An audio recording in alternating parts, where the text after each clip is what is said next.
What's up, creepy crawlers? I am back with a new movie review, and we're going to be talking about Beetlejuice. And I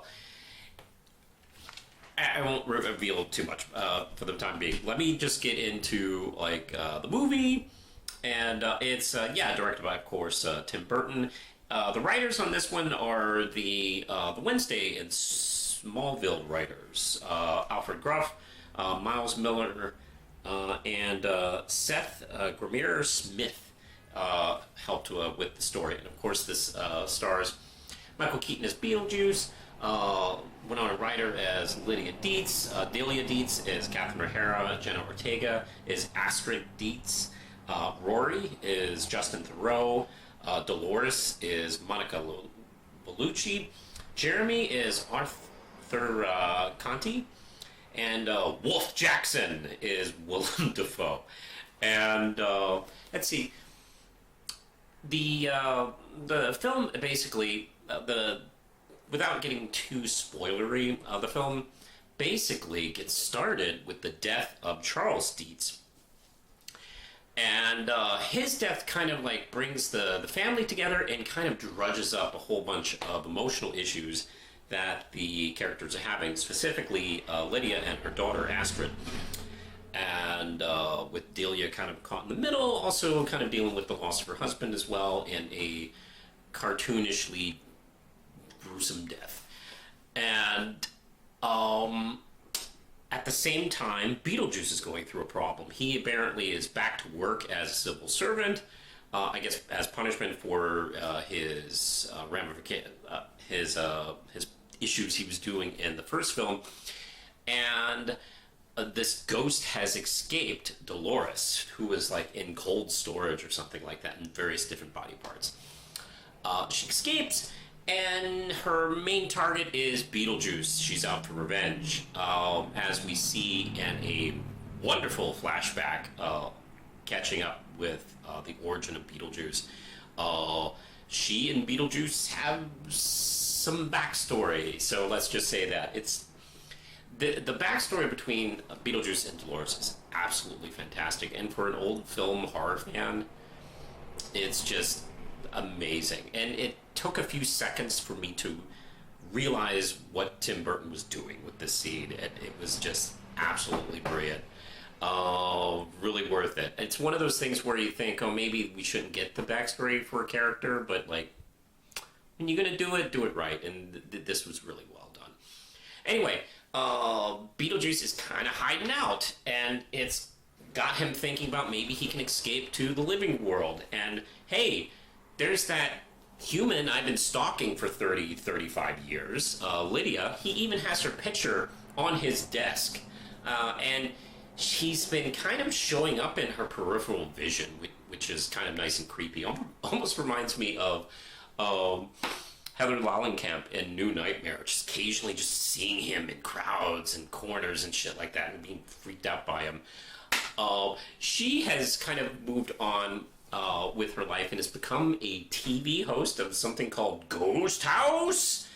And she has this boyfriend, fiance, producer, manager, Rory, played by Justin Theroux. And he has been all in on supporting her career and pushing her in various different ways, and it's very sketchy the way he's been kind of doing it. Do you really love her, or are you just loving her career? That's your career.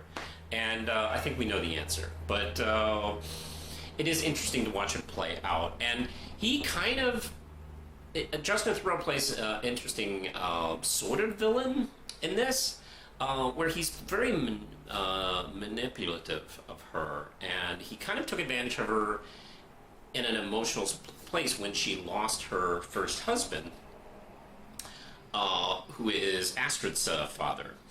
And he kind of found her on a retreat, trying to kind of emotionally recover and find herself, and just kind of pushed her in this exploitative direction. And of course, that has pushed her further away from her daughter, Astrid, who doesn't really believe in the things that Lydia has seen, and the fact that she has become kind of this ghost psychic thing, but never seems to be able to communicate with her own father, and the fact that she's kind of like very obviously duped by this guy, it's just been pissing her off more and more to the point where they're just not speaking at the beginning of the movie. She even on her phone has alleged mother, which is kind of funny. Like, of course, Lydia was very much, against her own stepmother, Delia, and now she's on the other side of that, which is more heartbreaking because she actually is Astrid's mother. So that's even worse, frankly. But anyway, that's kind of all I'm going to get to. That's what I'm not going to really explore how these things play out, but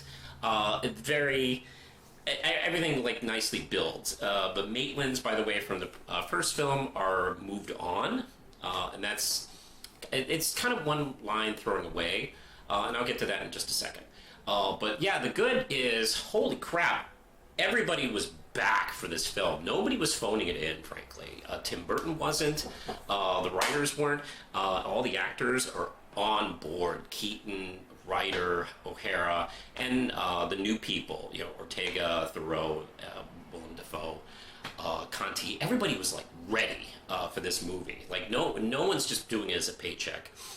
And that's one of the things. Like I'm a big Tim Burton fan, but I gotta admit, since the 2000s, he's been very hit and miss. And when he's missed, it's really irritating because, like, it'll be like basically him phoning it in, him picking up a paycheck, him kind of following with the lead of Hollywood, going, "Oh, you're the weird cartoon guy. You do this film. You do this film," and you can tell when he just kind of just goes along with it, and then you can tell where his passions are.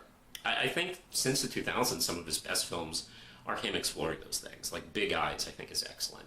I can't remember if Big Fish is before or after 2000, but I'd definitely put it in there. I like Sweeney Todd a lot. I know it has its detractors, but I think that was really good. Then, of course, there's his flops where I won't really get into, but I think you know what I'm talking about. But this, I don't know what it is. Maybe it was Wednesday, the Netflix series that really kind of caught him on fire. Maybe kind of remind him of who he is. Because I'll be honest, that did for me too. I was going to do a review of Wednesday. Maybe I'll go back and do the Wednesday review. But the first 4 episodes he directs, and I got to tell you, like watching those first 4 episodes, it felt like Tim Burton was back. And this sequel kind of maybe feels like maybe that wasn't a fluke. This really felt like a mature, like Tim Burton, frankly, but still had that energy that I always really loved. And of course, I don't really want to get too much into how these plots play out, but that will get into the bad because one of these plots I think kind of goes nowhere. One of the major plots of the story gets sidelined for a while and then kind of just quickly brushed aside at the end, and it's kind of a big deal in the film, but like it just kind of just really doesn't factor too much into the larger narrative of the movie. And ordinarily that would really irritate me, but that is kind of how Tim Burton works. He kind of isn't the best story guy. He isn't the best at paying off plot threads. Quentin Tarantino, he ain't as far as that's concerned. But maybe I'm just kind of like just used to that issue with him. But it is a thing for this film. It really does feel unfulfilled. But other than that, I really did enjoy most of this movie. There's some really kind of mini subplots that are mostly woven pretty decently, I gotta say. And the effects mostly stay towards more practical, which is great.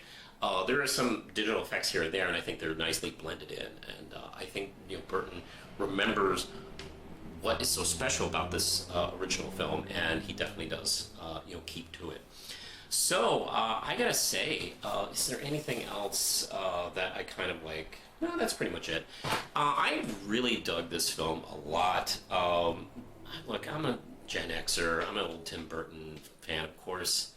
I'm going to gravitate towards this movie. But it could have disappointed quite a bit. I'll be honest, like, I originally didn't want them to make this because I was afraid that it would be stale, it would be just a cash in, and Tim Burton would be the other 50% Tim Burton where it wouldn't be so good.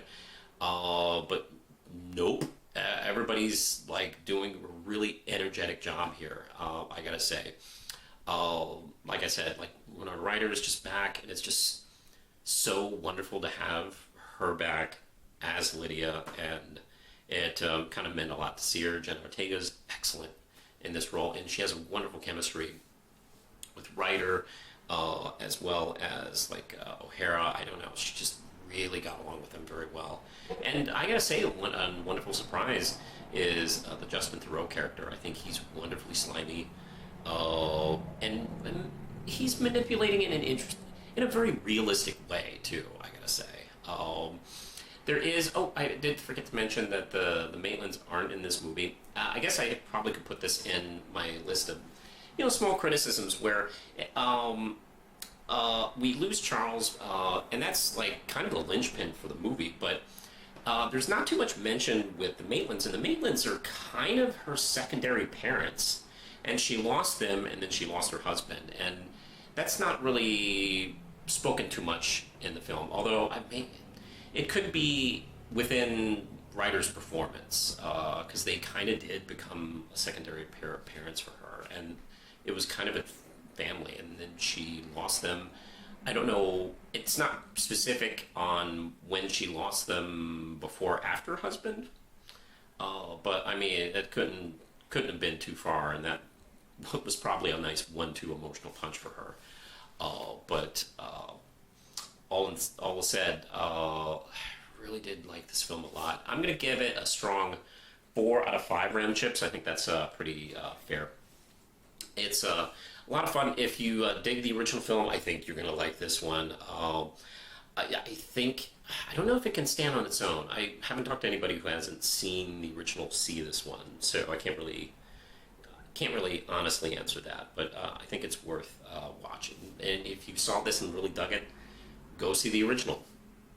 But that's what I think. What do you, the viewers at home, think? Let me know in the comments below. You can follow me on the social medias.